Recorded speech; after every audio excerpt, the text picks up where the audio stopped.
Assalamualaikum warahmatullahi wabarakatuh. Selamat malam Bu Wulan dan halo semuanya. Nama saya Erlin Marina Siti Swatangin dari kelas 105 absen 16. Pada kesempatan kali ini, saya akan menjelaskan siklus reproduksi vegetatif maupun generatif dari 4 klasifikasi jamur mulai dari Ascomycota, Zygomycota, Basidiomycota, hingga Deuteromycota. Pada Ascomycota terdapat uniseluler dan multiseluler. Pada uniseluler, reproduksi aseksualnya dimulai dari 2 sel jamur dewasa yang memiliki inti sel dan vakuola. Kemudian, sel itu membentuk tonjolan kecil atau yang disebut dengan tunas. Setelah itu, inti sel membelah secara mitosis. Kemudian, salah satu dari pembelahan inti tersebut berpindah ke tunas. Pada akhirnya, tunas berkembang menjadi sel jamur baru yang kemudian lepas dari induknya. Sedangkan pada reproduksi seksualnya, reproduksi dimulai dengan sel haploid positif dan negatif, yang kemudian melakukan konjugasi, yaitu kedua sel berpasangan isinya menyatu menjadi 2 inti sel N+N.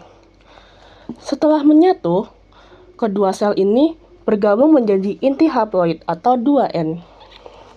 Selanjutnya, tunas 2N ini membentuk tunas melalui pembelahan mitosis.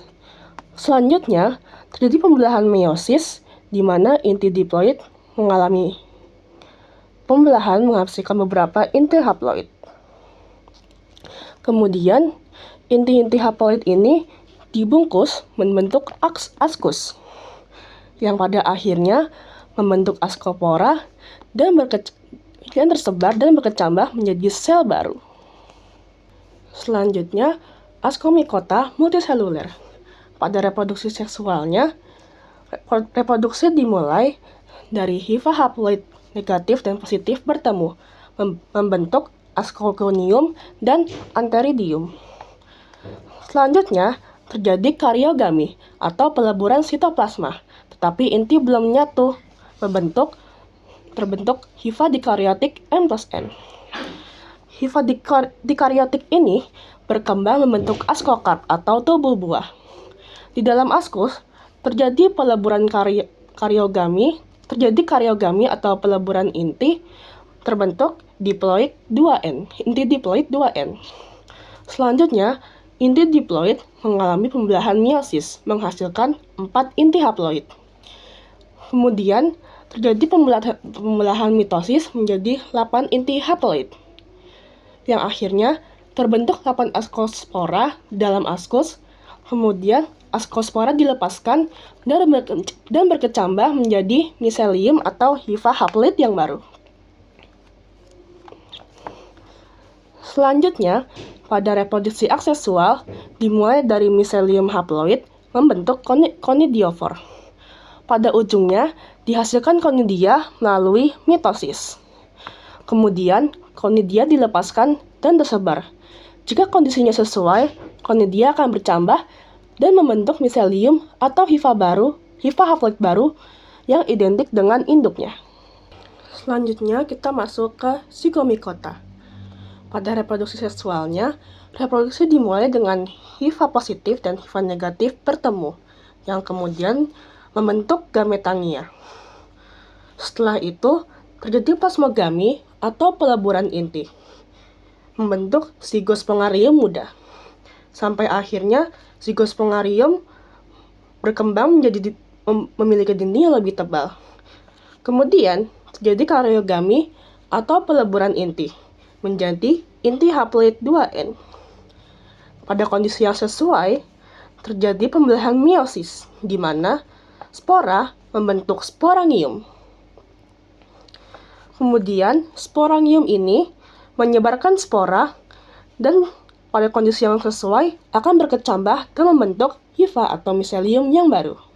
Sedangkan, pada reproduksi aseksualnya, hifa membentuk sporangiofor dengan sporangium di ujungnya, yang kemudian sporangium ini menyebarkan spora dan membentuk menjadi hifa baru. Selanjutnya yaitu Basidiomycota. Pada reproduksi seksualnya, reproduksi dimulai dari miselium positif dan negatif mengalami plasmogami atau peleburan menjadi miselium dengan inti N plus N. Kemudian miselium ini berkembang membentuk basidiokard atau tubuh buah, yang dimana di dalamnya terdapat basidium dengan inti haploid N plus N. Kemudian inti haploid tersebut terjadi kariogami atau peleburan inti menjadi inti diploid 2N. Selanjutnya, inti ini terjadi meiosis, pembelahan meiosis menjadi 4 inti haploid. Di mana pada basidium ini masing-masingnya terdapat 4 basidiospora. Basidiospora ini menyebarkan spora dan pada kondisi yang sesuai berkecambah menjadi hifa atau miselium yang baru. Sedangkan pada reproduksi aseksualnya, pada ujung hifa terbentuk conidiofor yang masing-masing ujungnya membentuk conidia. Conidia ini menyebarkan spora dan pada kondisi yang sesuai mereka akan berkecambah membentuk hifa atau miselium yang baru. Yang terakhir, ada klasifikasi Deuteromycota. Deuteromycota adalah klasifikasi jamur yang tidak diketahui reproduksi seksualnya. Karena itu disebut jamur tak sempurna atau imperfecti. Deuteromycota hanya diketahui reproduksi aseksualnya, di mana reproduksi ini dimulai dari hifa atau miselium yang berkembang membentuk conidiofor dan berkembang membentuk conidiospora. Conidiospora ini kemudian menyebarkan spora dan pada kondisi yang sesuai akan berkecambah menjadi hifa atau miselium yang baru. Dan sekian siklus reproduksi klasifikasi jamur yang bisa saya jelaskan pada kesempatan kali ini.